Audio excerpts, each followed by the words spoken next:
Kita ko itong mga kababayan natin na andito naman sa kabilang side, pero sa Four Fingers pa rin ito. Kasi itong lugar na ito, marami kasi puno talaga ng dates, kaya yung mga sakyan nila na papark nila ng maayos sa makanlong or malilim na lugar. So, pupuntahan ko sila. Hello mga kuya! Marami na kayong huli. Oh, shout out sa mga tropang ito. Oh, yan. Oh, nag-iihaw din kayo ah. Tapos na kami dun, kabila kanina. Ganyan din, inihaw ng manok at saka mayroong tambakol silang binili. Ayos. Tapos pag nakahuli kayo ng isda, ihaw din, ano. Taga saan kayo sa atin? Batanggasin. Ay, ala eh. Taga Batangas pala eh. Ay kasarap naman ang inyong luto. Kami naman sa Quezon Marinduque kami. Ikaw kuya, Batangas din? Bicol, abay, Bicolano ka pala naman kuya. Para magkakalapit lang naman tayo eh. O kasi Quezon, hindi ibig sabihin magkakalapit ang bayan. Kasi ang Bicol, sa Gumaca ang ano niyan, di ba? Papunta naman kami ng Bundok Peninsula. Doon sa Gumaca din ang pinaka ano na daanan. O, ang sarap, ang bango naman ang inihaw na pakpak ng manok. Ayan, ang sarap niya, lalo na kung mayroong kapartner na alam niyo na pulutan. Sabi ko nga sa mga kasama namin doon ay mag-videoke, kaya lang bawal. Batangas pala naman eh. Nepali, import galing Japan. Nepal. Hello kuya. Hello Sadik. Kalak. Hindi nga, ano siya? Pinoy o pero marunong mag-Tagalog o Nepalis talaga? Aywa. Kuya, niluluko mo ako. Ala eh. Baka ikaw ay ala eh din. Ala eh. Ay, Nepali pala ito si kuya. Ay, Batanggenyo pala. Niluluko ako ni na kuya. Oh, malibasa, mag-isa lang akong babae dito. Basta may lakad yung mga yan. Yung mga tropa na yan, kasama ako kasi yung mister ko nandyan. Mag-isa lang talaga akong babae. Sabi ko sana may kasama silang babae.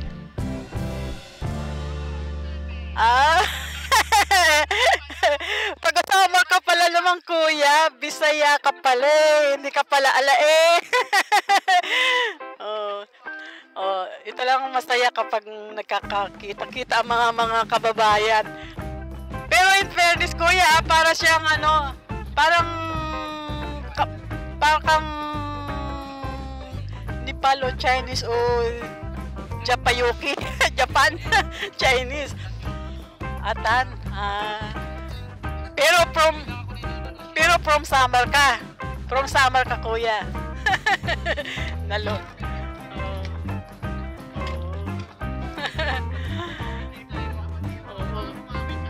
Dapat di ka muna umamin. Oo, ay dapat nagalay ka na lang muna kuya. Ala eh. Ay Batanggenya ako. Oo. Hindi para kang ano Chinese. Kala ko nga Chinese kanina eh. Tan. Tinakwil ka ni Lucio Tan. Mayaman ka pala naman kuya. Dapat doon ka na lang sa atin. Ikaw pala tagapagmana ng San Miguel Corporation. Andun yung anak kong isa, doon nagtatrabaho sa San Miguel. Sabihin ko sa kanya, andito ang tagapagmana ni Lucio Tan. Si Lucio Tan. Ano pangalan mo kuya? Ruben Tan. Ruben Tan Lucio Jr. Joke lang kuya, joke lang ha. Ano lang tayo, happy-happy lang tayo. Kasi mahirap naman yung puro trabaho lang, di ba? Ayan oh, ang sarap ng amoy ng niluluto ni Kuya na, o iniihaw niyang manok. O yan lang, masaya na sila. O, ayan. Ang importante eh, makalibang at makarelax. Ano Kuya? Oo, ayan. Ayan, may huli si Kuya. Teka. Ayan, may huli to si Kuya. Kuya, anong huli yan? Ay, lapis! Ay kanina lapis din doon, naliliit. O baby lapis din na nakuha ni Kuya. Ayan si Kuya, may nahuli silang lapis. Diretso prito na. Ano yan, tinanggalan nyo lang ng ulo. Ang cute naman ng lutoan ni Kuya. Oh. Kuya, saan nyo nabili yan? Lutoan na yan. Oh, tuloy mga nahuli nila, tuloy prito na. Yan ang Pinoy. Yan ang tatak ng Pinoy, maabilidad. Ayan o. Oh. Ang liit ng kanyang kalan. Ayan, tinatanong ko si na Kuya kung pwede sila sa i-upload namin. Wala naman daw bawal. Mga legal daw naman sila. Ay, walang problema. Basta, pagkita-kita lang tayo dito. O, ayan. Oo. Walang problema yun. Ayan, maluluto na ipiniprito ni Kuya na bagong huling isda. Sariwan-sariwa talaga. Parang buhay pa yata yun. Hindi na lang ni Kuya. Ayan pala. Ayan pala, dami na pala nilang huli talaga. Oh. Talaga namang mga Pinoy talaga mga maabilidad. Oh. Ayan. Ayan, oh, namulot lang sila ng palapa ng dates, oh. Palapa na niyog kung sa atin. Ayan, solve na. Nakapaluto na sila ng tinulang isda. Oh, wow. Talagang tinula, no? Tinulang isda. Isipin nyo, bagong huli lang na. Oh, libreng-libre na. Kung bibili sa palengke yan, eh, bilasapa, di ba? Ayan, sariwang-sariwa talaga. Ayan, si Kuya, busy sa paghiwa ng kamatis sa usawa. Ayan.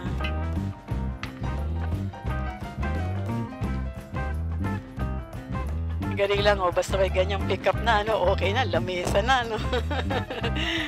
Yan ang service ninyo. Madalas kami dito, kaya lang pa iba-iba kami. Minsan doon kami sa kabila, minsan doon.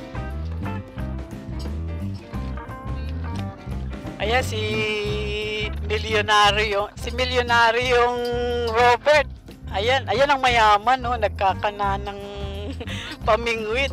Tinakwila daw siya ni Losyotan. Video ko itong yung mga yan, ipapakita ko yung kanyang mga gamit sa pamingwit. Akala mo mga totoong isda yan, ha? Kuya, ang tawag sa ganitong lure. Ayan, oh, mahal yan, ha? Kahit isang piraso lang. Mahal lang isa, di ba Kuya, no? O, mga 20 reals, 30 reals. Sipin mo, ito lang isang piraso. Nasa 400 na rin sa atin sa Pilipinas ito.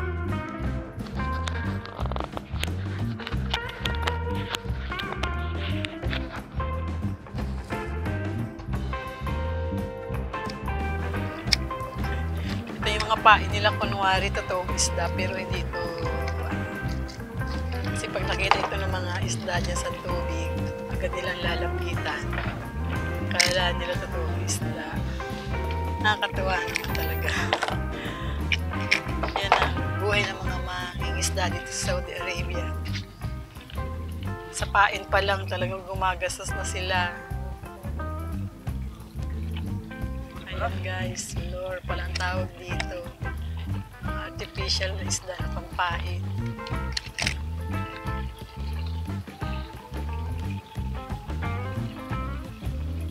Akala mo mga totoong isda talaga. Iba-iba pa ang size niya. Ang isda, ang cute niya. May kulay pa talaga. Naamoy ko yung iniihaw nila ng manok. Ang bango.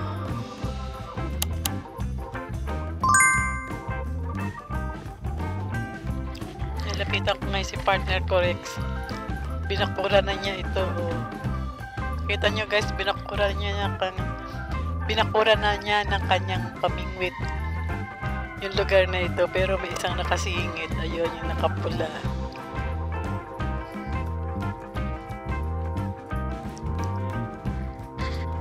Kaya gusto nila dito tumambay sa Four Fingers na ito, sa area na ito, kasi dahil marami ditong puno ng dates, yung mga natutuyong palapa, gaya niya, nakikita ninyo na yan, eh, pag nahulog siyang, ito yung ginagamit nila sa pagluluto. Ayan, pwedeng pang ihaw, pwedeng pang saing, may dalalang kaldero. Kaya kadalasan dito may makikita kang ganito na lutuan, mga bato-bato. And hindi naman problema ang bato dito kasi napakalaki ng mga bato dito.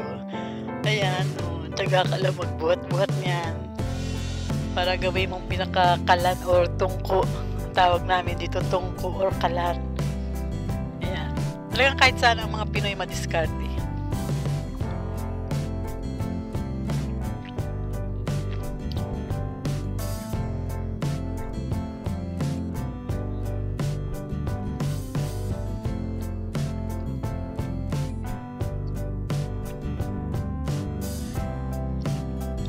Ayun, ang daming pamingwit, mga nakabakot na dito.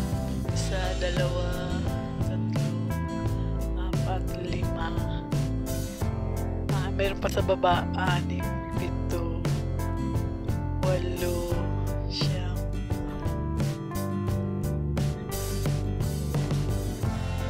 13 pamingwit nakabakot po dito ngayon sa lugar na ito. Dito pa lang sa kalahati ng Four Fingers na ito. Wala pa doon sa kabilang side. Ayan, puro-puro talaga ng dates dito. Hanggang doon sa Bukana na yun. Ayan.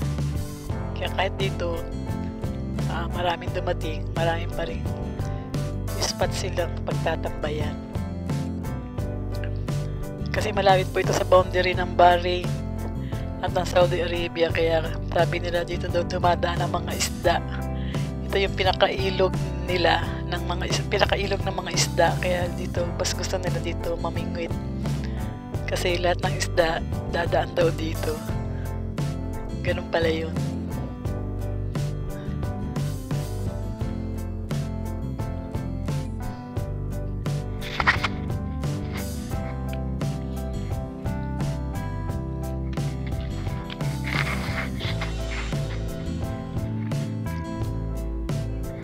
Talagang enjoy ang mga kababayan natin sa pamingwit. Ayan, nandun na sila mismo sa baba. Para kasing bangin itong kinatatayuan ko. Ayan, pababa. Dito ako sa ibabaw. Kaya ka naman bumaba dyan, kaya lang yung pag-akyat naman mahirap. Kanina may dumaang Coast Guard. Nagbo-monitor sila. Pero ganun lang, iikot lang sila dito hanggang dyan sa may paanan ng tulay ng Bahrain. And then after 1 hour uli iikot sila. Ganun lang sila. And then may nakita kami kaninang patrol car dito sa dinaanan namin na ito. Nag-iikot-ikot din sila. May 2 silang pulis na nakasakay. Nag-hi pa nga sa amin eh. May huli ka na, Daddy? Wala pa. Bokya ka pala ngayon. Ang dami pa kasi nating isda sa ref, kaya hindi ka pa ina-allowed na na makahuli kasi wala nang paglalagyan.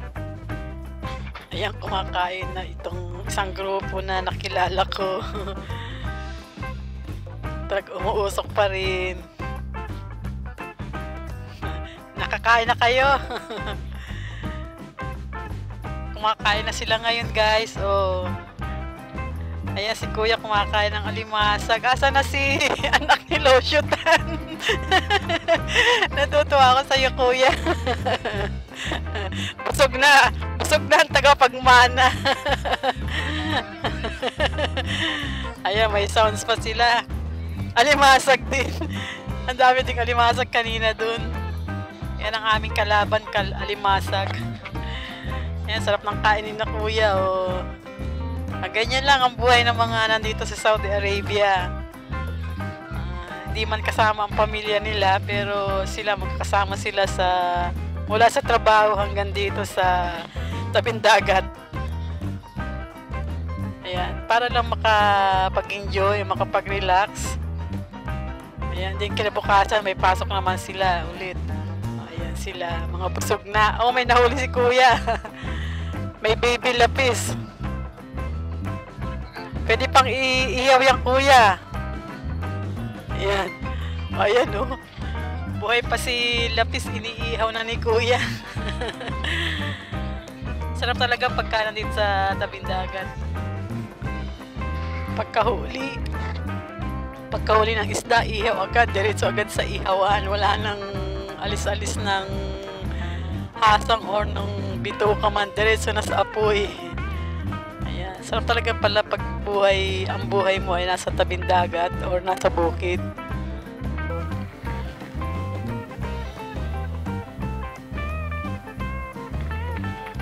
Mag-aalas na ng hapon. So siguro mamaya mga after 2 hours, 3 hours uwi na rin kami. Kasi marami na nagdadating yan. Marami na mga sakyan pumapasok dito sa lugar na ito. Ayan, nakikita ko guys. May mga tumarating ng mga sakyan. Pero maganda itong pwesto namin kasi nandito kami sa pinakagitna ng Four Fingers. Ito yung magandang tambayan kasi kalong na kalong kami nitong puno ng dates. Ayan, naamoy ko pa rin yung mga iniihaw ng mga kababayan natin na nandito sa kabila. Amoy iniihaw na isda na. Natatawa lang ako kasi talagang pagkahuli diretso na sa ihawan. Kumakawag-kawag pa yung isda. Nakakaloka. Ayan guys, nagkakapi ng aking partner na si Corex. Napagod na siya sa kababantay ng kanyang mga pamingwit. Pero hanggang ngayon wala pa rin siyang huli. Sumpa.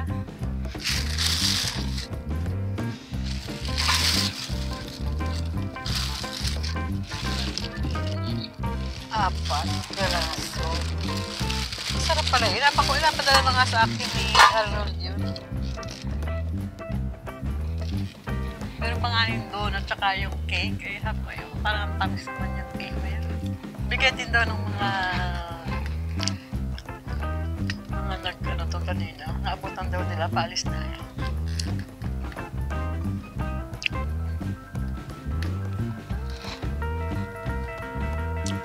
Sarap yung puto, ano? Bigas na puto ito. Ayan guys, pauwi na kami ngayon. 3 o'clock na ng hapon. May nahuli naman si partner Corex, kaya lang dadalawang piraso. Pero okay na rin. At least naka-relax kami dito. Ayan guys, mapapansin ninyo, marami na namang bagong dating ng mga sasakyan. Kanya-kanya na ng pwesto. Yung katabi namin kaninang mga taga Batangas daw sila nauna na silang umalis. Kasi marami na silang nahuling isda. And then ito, may mga naglilinis. May mga kumukuha ng mga basura dito. Ayan, kalmang-kalma pa rin ang dagat. So, ayun si partner Corex. Hinihintay lang niya ako. And dito sa kabilang side, dito sa dati namin pwesto kayo ng umaga, ayan, napapansin ninyo, marami ng mga sakyan nakapark. Yan, mamaya pa lang mapupuno na itong lugar na ito. Itong Four Fingers na ito. Ayan.